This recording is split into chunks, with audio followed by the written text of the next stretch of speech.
Sveiki, gyvi dar kartą. Jaučiu, kad nepataikiau su tema, nes bent jau kai kvietime kolegos rašė, kad žiniasklaidos prieš nusikalstamumą ir korupciją Lietuvoje tema bus, ne vien korupcijos. Ne, mes nenukrypom, manau, kad susiaurinom iš tikrųjų lauką ir čia gal taip ir nuo pat pradžių išėjo, kad ir mūsų svečias irgi akcentavo būtent korupciją su įvairiais saitais ir galbūt tas yra ryškiausiai matoma ir aš buvau pasiruošęs kalbėti apie tai, koks nusikalstamas, pavyzdžiui, kokio nors specifiniai srity, pavyzdžiui, mokesčių nemokėjimo, kaip su to kovoja valstybė, kiek skiria dėmesio ir kiek žiniasklaida prisideda prie kampanijų, pavyzdžiui, karas keliuose, kur, tarkim, žmonės daro nusikaltimus išgeria, važiuoja girti ir užmuša žmonės. Bet aš suprantu, kad čia turbūt ta tema mažiausiai visus domins, nes bent jau auditorija panašu, kad nelabai ir domisi šitom priemonėm. Aš jei leisite, tada kažkaip ir praleisiu tą dalį, tik tai galbūt porą pavyzdžių vis dėlto padėkodamas ir kolegom, ir valstybė šiuo atveju, kad yra skiriama pinigų nemažai ir panašu, kad galbūt toks didelis paradoksas bus, jog iš kampanijų, žiniasklaidos kampanijų efektyviausios pastaruoju metu būtent ir buvo dvi, turbūt sakyčiau.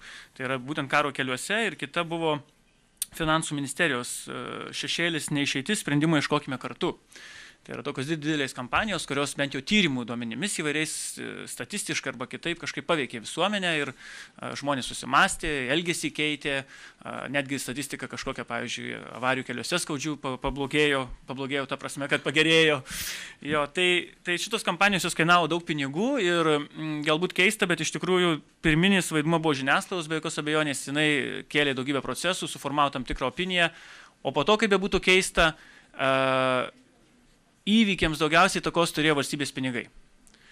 Va čia toks truputėlį galbūt ir keistas dalykas, kai kalbam apie kovos su nusikalstamumu ir žiniasklaidos vaidmenį, tai sakyčiau taip, kad pavyzdys labai geras, kai susilieja valdžios pinigai, geros idėjos, tai yra viešų ryšių specialistų, kaip kūrybiškai tai pateikti ir žiniasklaidos auditorija ir jos techninės galimybės. Tai šitoje situacijoje sakyčiau taip, kad pastarųjų metų pavyzdžiai rodo, kad būtent tokios kampanijos yra efektyviausios. Laikai, kai žurnalistai savo gyvybę padėdavo arba jos netekimu padėdavo valdžios institucijom susikovoti kaip nors su korupcija arba kitais nusikaltimais, ačiū Dievui, praėjo. Ir kažkada tai buvo turbūt efektyviausias būdas, pavyzdžiui, kokį nors Borisą Dekanidzę nubausti, prireikė to, kad būtų nužudytas žurnalistas ir vien dėl to jį sugebėjo, sakykime, nubausti teismai griežčiausia bausme. Bet visą tai, apie ką rašė žurnalistai, jūs prisiminsite turbūt garsiasias tas istorijas, kas skaitėte Respublikos to paties dienraščio senuosius numerius, tai ta byla, kurioje buvo nuteistas mirė Borisas Dekanidzė, kaip žinote, nefiguravo nei vienas iš tų segmentų veiklos, dėl kurios, sakykime, buvo kaltinamas viešai mafijinių struktūrų turėjimu. Kitaip tariant, Lietuvos patirtis lygiai taip pat skaudyti, tik vieną kartą buvo, kai tiesiog žurnalistas žudamas už tai, ką rašė, jis iš esmės padėjo nubausti tuos, kurie turėjo būti nubausti žymiai už baisesnius dalykus ir žymiai daugiau padarytų dalykų blogų.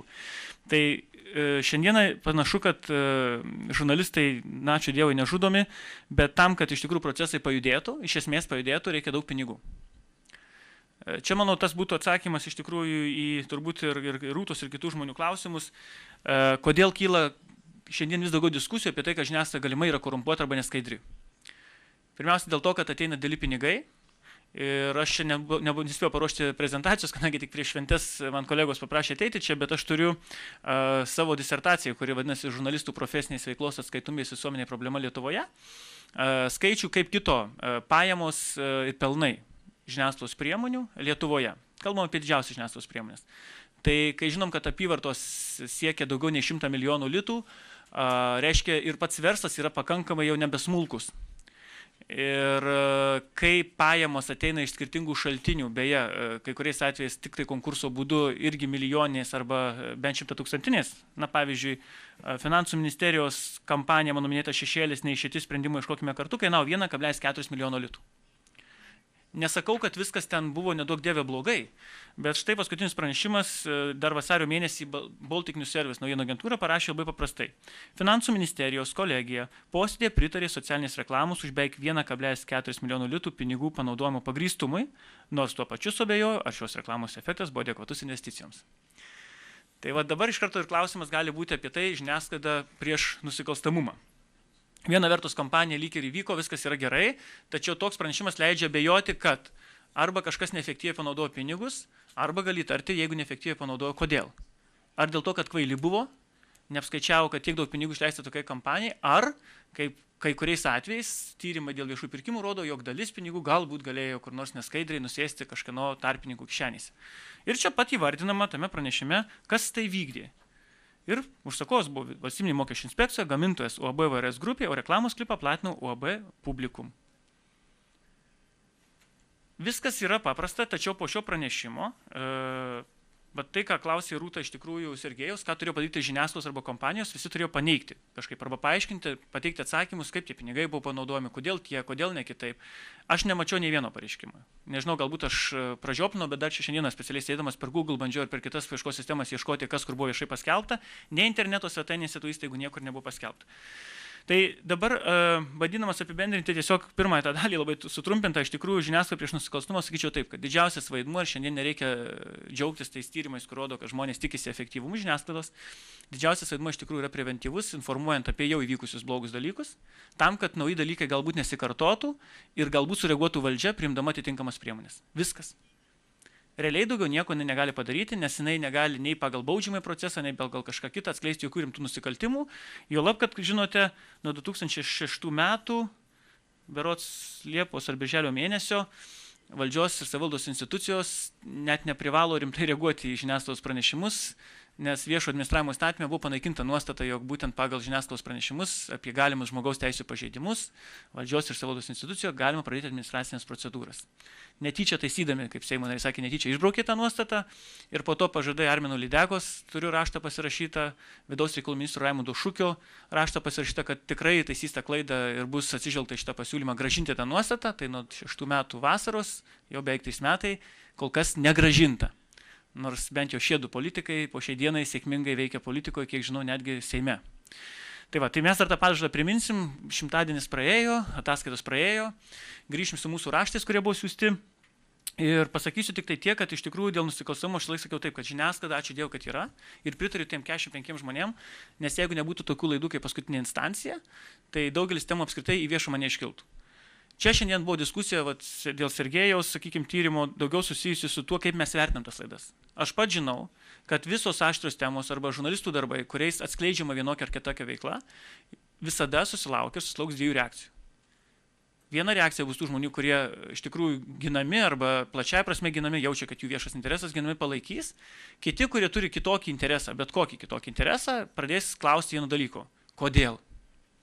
Kodėl apie šitą temą ir kodėl šitie žurnalistai ir kodėl ta žiniasklaidos priemonė kalba. Ir priežastis matyti labai paprasta. Kadangi žurnalistų liko ir tyrimosios žurnalistikos labai mažai, ir tai yra brangu, visi tą puikiai žino, tai daugelį klausimas kyla natūralu šiandieną. Ir pirmiausiai verslo žmonėm aišku, jeigu tai yra brangu, jeigu tai yra taip mažai, kodėl skiriame būtent tam, o ne kitam. Atsitiktinumo faktorių, kad atėjo Jonas arba Petras ir kad Rūta tiesiog išklausė, atmeta daugumą iš principo.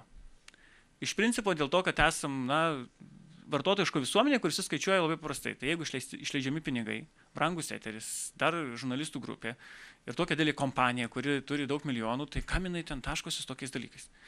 Atsakymų dėja, tiesiog būtent atsakymų ir tai trūksta. Kodėl? Štai, kol mes matėm diskusiją Sergejaus ir Rūtos, aš atsiverčiau interneto puslapius LNK, TV3, LTV ir BTV. Tai nei apie vieną iš vertybių skirtą visuomeniai, nei vienam komerciniam kanale nėra iš viso. Apie žurnalistų etikos nuostatas, kurios yra, ačiū Dievui, kad yra, o čia džiaugiuosi, kad iš tikrųjų LNK yra, niekur neparašyta.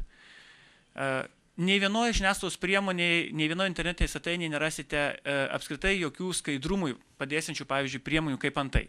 5 arba 10 didžiausių reklamos užsakovų praėjusiais metais sąrašo. 5 arba 10 didžiausių užsakovų valstybinių institucijų, pavyzdžiui, sąrašo.